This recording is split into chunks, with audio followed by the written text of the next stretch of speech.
नमस्कार. रामायणातल्या एकूण एक पात्रांचा परिचय करून देत असताना, एकूण एक व्यक्तींचा परिचय करून देत असताना आज आपण बोलणार आहोत माता कौसल्येवरती.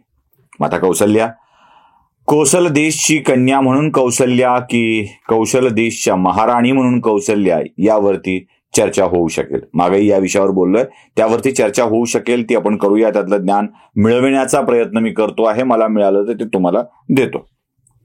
माता कौसल्या, सुमित्रा आणि कैकेयी या तीन राजा दशरथाच्या होत्या आणि या तीन राजाच्या संबंधी वाल्मिकी रामायणाचा उल्लेख सापडतो की यांचा उल्लेख रीम, श्री आणि कीर्ती असा केला होता. म्हणजे माता कौशल्या रीम, माता सुमित्रा श्री आणि माता कैकेयी कीर्ती.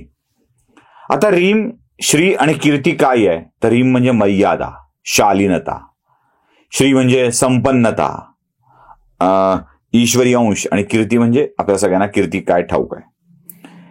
माता कौसल्या या शालीनता, मर्यादेचं प्रतीक होत्या आणि या मर्यादांचा भंग त्यांच्याकडून सहसा झालेला नाहीये. म्हणजे जरी त्यांच्या पुत्राला वनवासाला पाठवलं असेल, जरी पतीनी कैकेयीच्या प्रेमात पडून माता कौसल्येवरती अन्याय केला असेल, तरीही त्यांच्याकडून सहसा मर्यादांचा भंग झालेला नाही. पण 3 वेळेला रामायणामध्ये असा उल्लेख सापडतो की 3 वेळेला माता कौसल्यांच्या मर्यादांचा, शालीनतेचा भंग झाला आहे आणि त्यांनी तशा स्वरूपाचं वर्तन केलेलं आहे. जेव्हा प्रभू रामचंद्राला वनवासाला जायला सांगितलं जातं आणि भरताला राज्य देण्याची विनंती केली जाते, तेव्हा महाराज दशरथ स्वतः प्रभू रामचंद्रांना विनंती करतात की राजा जर प्रजेच्या निर्णयाच्या विरोधात, हिताच्या विरोधात कृती करत असेल तर तू मला अटक कर, तुला तो अधिकार आहे. लक्ष्मणही हाच सल्ला प्रभू रामचंद्रांना देतात आणि याच सल्ल्याची पुनरावृत्ती शालीनता आणि मर्यादेचं प्रतीक असलेल्या माता कौशल्या देतात आणि त्या म्हणतात की तुला योग्य वाटेल तसे कर, तू ते करू शकतोस, तू महाराजांना अटक कर. आपल्या पतीला अटक करण्याचा सल्ला माता कौसल्या प्रभू रामचंद्रांना देतात आणि त्यांना लगेच जाणीव होते की आपण चुकतोय आणि मग त्या परत रामाला आपापल्या निर्णयाच्या येण्यासंबंधी बोलतात.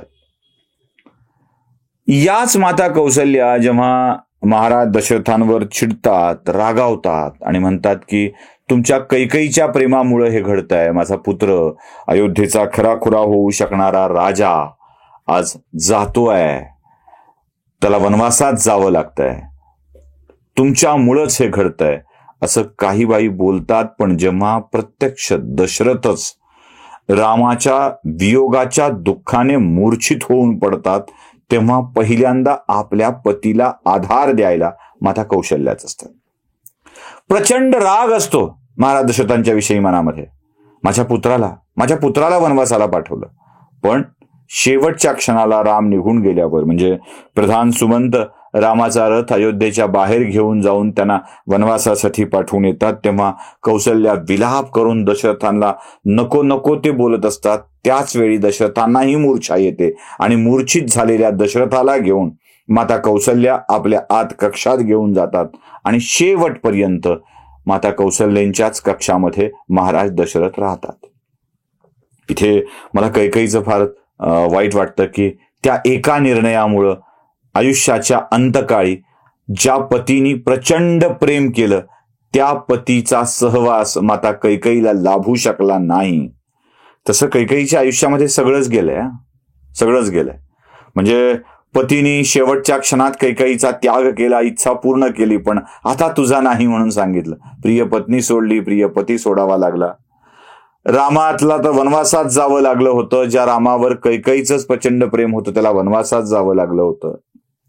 आणि स्वतःच्या पुत्र भरतानं सुद्धा कैकेयीशी बोलणं टाकलं होतं. कैकेयीचं सगळंच नुकसान या प्रकारात झालं. काहीतरी मिळवायला जाऊन सगळं गमावणं काय असतं हे कैकेयीच्या स्वरूपात तुम्हाला अनुभवता येतं. कीर्ती मिळाली, रीम, श्री आणि कीर्ती यातली कीर्ती मिळाली, पण आपलेपणा सगळा गमावलेला होता. या दोन प्रसंगात माता कौशल्या चिडलेलं आपण बघितलं. म्हणजे रामाला सल्ला दिलाय आणि मर्यादेचा भंग करून पित्याला अटक कर, आपल्या पतीलाच अटक कर म्हणून सांगितलं.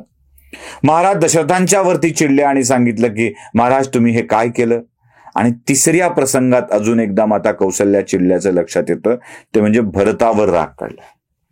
जेव्हा भरत भेटायला आला तेव्हा त्याला म्हणाल्या, अरे तुझीच इच्छा होती ना, तुझीच इच्छा होती ना हे सगळं करण्याची, तुलाच राज्य हवं होतं ना, घे तुझं राज्य तुझ्या ताब्यात. आता तुझं राज्य आणि तू ते बघून घे काय करायचंय ते. आता तुझं राज्य तुला मिळालंय भरता. इतक्या तुटकपणे शालीनता आणि मर्यादांचं पालन करणाऱ्या कौशल्या कधी बोलल्या नव्हत्या. भरतालाही आश्चर्य वाटायला लागलं की मी जे बोललोच नाही, मी जे मागितलंच नाही ते माझ्यावरती का टाकलं जातं. आणि मग पुढे भरताच्याच सोबत रामाला भेटण्यासाठी माता कौशल्या निघतात. तेव्हा त्यांच्या लक्षात येतं की आपण चुकलोय, यात भरताचा काय दोष आहे. त्याच्या आईनं हे केलंय, आपण चुकलोय. आणि त्या क्षणाला त्या पुन्हा भरताच्या जवळ जातात आणि भरताला सांगतात की जाऊया रे, आणूया त्याला परत.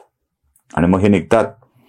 निघाल्यावरती प्रभू रामचंद्रांची भेट होते आणि प्रभू रामचंद्रांची भेट झाल्यावर माता कौशल्या खूप क्रश झालेल्या, अत्यंत वाईट अवस्थेत आपल्या रामाला बघतात आणि बघता क्षणी पुन्हा शालीनता आणि मर्यादा काय असते याचं उदाहरण तुमच्या डोळ्यासमोर तरळून जातं. माता कौशल्या रामाला सांगतात, धर्मज्ञ इति धर्मिष्ठा, धर्मज्ञ इति धर्मिष्ठा, धर्म चरितुमिच्छसी.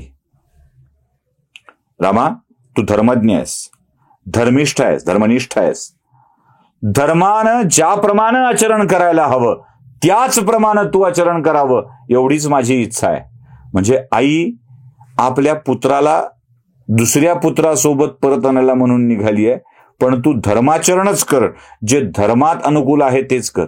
हा श्लोक धर्मज्ञेची धर्मिष्ठ धर्मचरितुमिच्छसी हा श्लोक अयोध्याकांडातल्या वाल्मिकी रामायणातल्या अयोध्याकांडातला 21व्या 33 नंबरचा श्लोक आहे हा. म्हणजे तू धर्माप्रमाणे आचरण कर असं सांगून तिथून माता कौशल्या निघून येतात. हे माता कौशल्यांचं मोठेपण आहे. म्हणूनच त्यांना रीम म्हटलंय, मर्यादांचं पालन करणारं म्हटलंय, शालीनतेचं पालन करणारं म्हटलंय. आपल्या पुत्राच्या वियोगानं आपण मरून जाऊ, त्याच्या पित्यासारखाच आपलाही मृत्यू येईल असं माता कौशल्याला वाटलं, पण ते घडलं नाही. रामाचं वापस येणं आणि माता कौशल्याची भेट 14 वर्षानंतर घडली आणि त्याच मातेला आपल्या पुत्राला पुन्हा राज्यासनावर बसलेलं बघता आलं. यातच खरा आनंद आहे. नमस्कार.